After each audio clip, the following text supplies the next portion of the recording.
Selamat pagi anak-anak. Kita akan belajar firman Tuhan melalui buku renungan pagi anak, Identitas. Hari ini tanggal 12 April, judul renungan kita, Hiram Edson, Mujizat yang Mengejutkan. Mari kita awali dengan doa.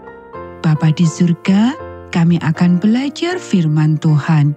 Tolong kami supaya kami dapat memahami firman Tuhan. Dalam nama Tuhan Yesus kami berdoa. Amin. Anak-anak, ayat inti renungan pagi kita hari ini diambil dari kitab Yohanes pasal 14 ayat 12. Aku berkata kepadamu, sesungguhnya barang siapa percaya kepadaku, ia akan melakukan juga pekerjaan-pekerjaan yang aku lakukan. Bahkan pekerjaan-pekerjaan yang lebih besar daripada itu. Sebab aku pergi kepada Bapa. Tuhan bekerja dalam cara yang spektakuler. Dengan pengetahuannya yang sempurna akan semua hati, Dia tahu apa yang dibutuhkan oleh setiap hati. Hiram Edson adalah seorang petani yang sukses di dekat terusan Erie di New York. Dia juga seorang Kristen yang percaya Alkitab dan seorang penata layan di gereja Metodis. Pada suatu malam, ia merasa ada suara yang hampir terdengar mengatakan, "Pergilah, sembuhkanlah saudaramu yang sakit." Edson terkejut. Zaman mukjizat telah berakhir, pikirnya. Dan seketika itu juga, rasa kegelapan, kesedihan yang mendalam, dan ketakutan menyelimutinya. Dia mulai berdoa dengan sungguh-sungguh, dan lagi-lagi pesan yang sama datang. Apapun Tuhan, untuk menyelamatkan saya dari kesulitan ini. Kesusahan pun berlalu.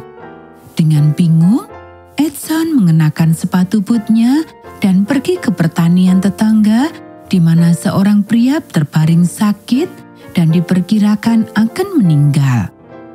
Keluarganya menjaga di sisinya tetapi telah tertidur.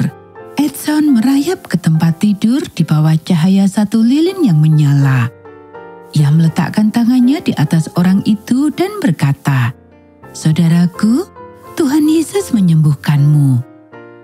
Pria itu melompat dan mulai memuji Tuhan yang membangkitkan semangat keluarga itu.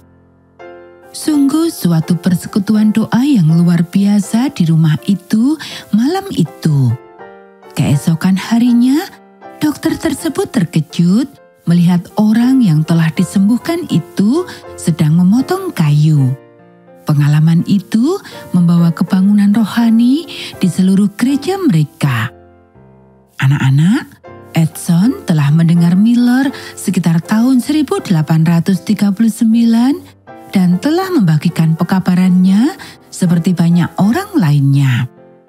Pada hari-hari terakhir sebelum tanggal Oktober, rumahnya menjadi tempat pertemuan bagi mereka yang menantikan kedatangan Yesus. Setidaknya pada satu kesempatan, ketika mereka sedang bernyanyi bersama, Roh Kudus turun ke atas mereka dengan kuasa sehingga terjadi kebangunan rohani di ruang tamu Edson. Waktunya semakin dekat dan semakin dekat. Mereka tidak sabar menunggu.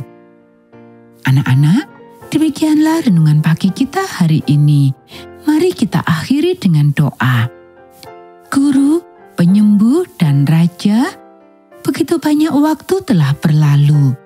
Kami sering merasa sulit untuk mempertahankan kerinduan kami akan penampakan-Mu.